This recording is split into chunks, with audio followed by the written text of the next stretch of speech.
Hello and welcome to Mickeyology, where we take Disney a little too seriously. I'm Austin Rathall, and today we're examining the 1951 Disney classic Alice in Wonderland. Obviously, most of this movie takes place in the mad, magical realm of Wonderland, but the movie starts and ends in our own world. So, where is Alice when she first spots the White Rabbit, and when does she journey down the rabbit hole? Let's examine the clues inside the film and find out.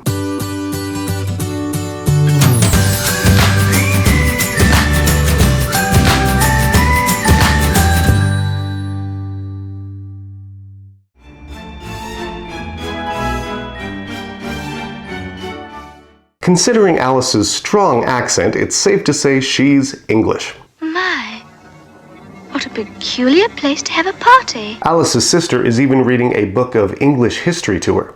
Edwin and Morcar, the Earls of Mercia and Northumbria, declared for him. It's hard to tell where exactly in England Alice lives because the only place we see outside of Wonderland is this single location. The only landmarks here are this stream and this town. However, the town does feature this tower with its clock and steeple, and this appears to be St. Wystan's Church in Repton. St. Wystan's Church is located near several streams and the River Trent, so any one of these could be the place where Alice sees the White Rabbit.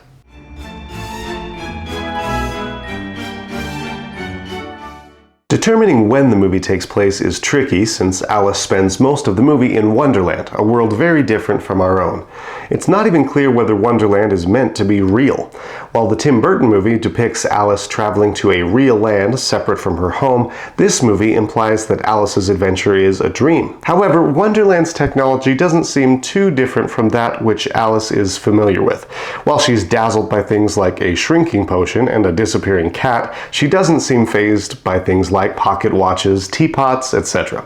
So let's assume Wonderland's technology is reasonably similar to that of England during Alice's time. Plus, we should remember that Alice brings her own knowledge of England with her into Wonderland. With that in mind, there are several useful clues throughout the film that can help us date it. When the caterpillar asks Alice to recite, she begins to recite a poem called How Doth the Little Busy Bee. How doth the little busy bee improve each... Stop! This poem was written by Isaac Watts and was first published in 1715, so the movie must take place after that. The Flowers sing a song for Alice that mentions toy balloons. Thomas Hancock invented those in 1825, so the movie must take place after that year. To smoke Alice out of the White Rabbit's house, the dodo bird uses matches to light a fire. Matches were developed around the 1840s, so the movie must take place in or after that decade. Finally, when Alice returns from Wonderland, her sister tells her that it's time for tea. One of Queen Victoria's ladies-in-waiting, Anna Maria Russell, introduced England's tradition of tea time around 1840. Therefore, the movie must take place after that year. One final clue that can help us date the movie is fashion. Alice wears a simple blue dress and a white apron, or pinafore. This outfit is similar to those that girls wore in the mid to late 1800s. This study of a young girl wearing an outfit nearly identical to Alice's was painted in the late 1840s, and this American pinafore, which is also identical to the one Alice wears, was made in 1860. Alice's sister wears a dress with long sleeves and a petticoat skirt. These dresses were fashionable in the mid-1800s. However, her bonnet puts the movie on the earlier side of that era. This large bonnet appears to be a poke bonnet, which featured large brims.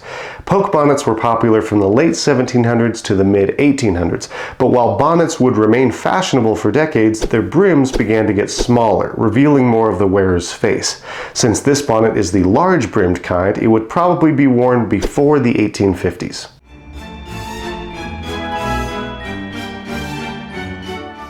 Based on the landmarks, literature, technology, and fashion we see in the film, I am placing Alice in Wonderland in Repton, England in the 1840s.